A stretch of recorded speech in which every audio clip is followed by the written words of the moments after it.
Всем привет на моем канале, моей мастерской. Сегодня расскажу немножко о двигателе Сава. Точнее, в доске Сава, который стоит. Вот он сейчас в разобранном виде. У него проблема тут такая. Разбила подшипники на шатуне. Все полетело в поршневую, задрало. Это все под замену. Коленвал буду пробовать восстановить и поршневую новую ставить. Ну, сейчас расскажу, что это за двигатель и что в нем, чем отличается от джетовского. Значит, гильзу они, можно сказать, скопировали. Вот она видно и по высоте, все одинаковое, ну только больше объем. Поршень, конечно, здоровый поставили. Вот, ну, тесты будем проводить, замерять все.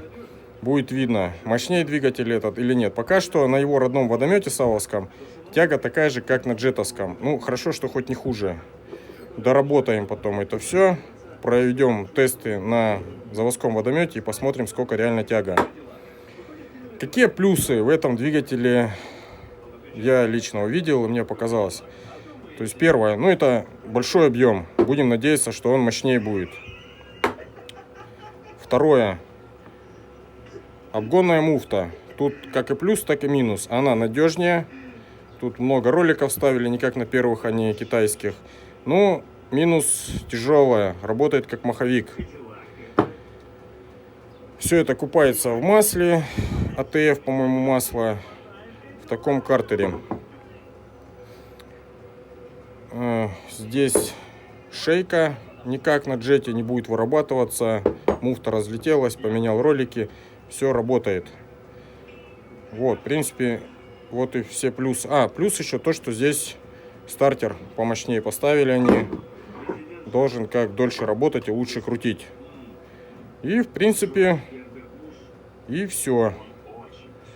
Что касается, как они сделали именно сам двигатель. Это колено копия джетовского. Такой же размер.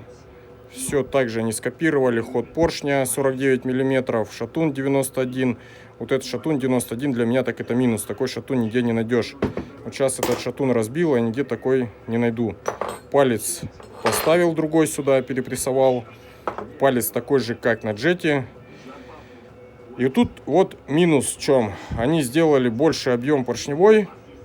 Намного больше, 49 и 53. И сделали шатун уже шейку. Уже подшипник верхний и нижний. Нагрузка больше, а подшипник меньше. Вот это не продумано вообще, как мое мнение. Будем делать сюда шатун. Это вот я приготовил два их резать и сваривать. Кстати, кто скажет, это не работает, у меня первый шатун сваренный работает. Подшипник широкий сюда поставлю. Меньше шайбы, тоньше. И будет как джетовский. Конечно, был бы джетовский шатун, я поставил его бы с его шайбами. Но такого шатуна нету. Буду варить этот шатун и ставить тоньше шайбы. Карбюратор такой же они поставили, как на джете.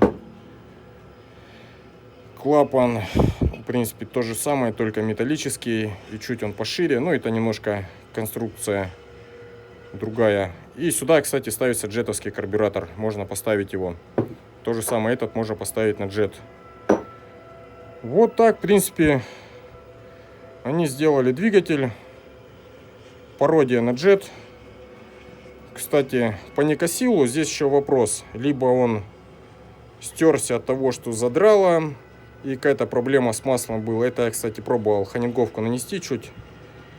Ну, Никосила здесь нету. Либо он стерся, плохое нанесение, либо просто его съело, потому что проблемы были со смазкой. Кстати, по окнам, если купили такую доску или двигатель, обязательно нужно обработать все края, потому что так все неаккуратно сделано. Маленькие кусочки, вот так и кажется, что не отвалятся, а полетят в поршневую.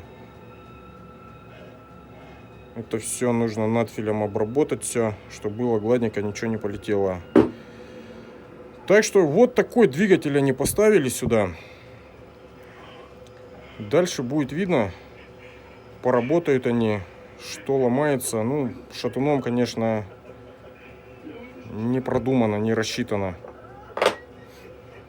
Может, конечно, здесь с большим запасом очень сделано, но я сомневаюсь, потому что на такой объем, на такой ход поршня, то есть на такие параметры, вообще нижняя шейка больше идет. Это на джетовском они сделали меньше, потому что если бы сделали больше шейку, пришлось бы увеличивать коленвал, и объем двигателя был бы больше. Так что здесь и так от стандарта она, если по расчетам, она меньше, чем должна быть. А здесь получается она меньше и еще и уже. Все, будем пробовать восстановить его, гильзу с поршнем новую заказали, соберем, и этот двигатель его по-жесткому потестим его, посмотрим, насколько хватит его и что он может. Все, всем пока.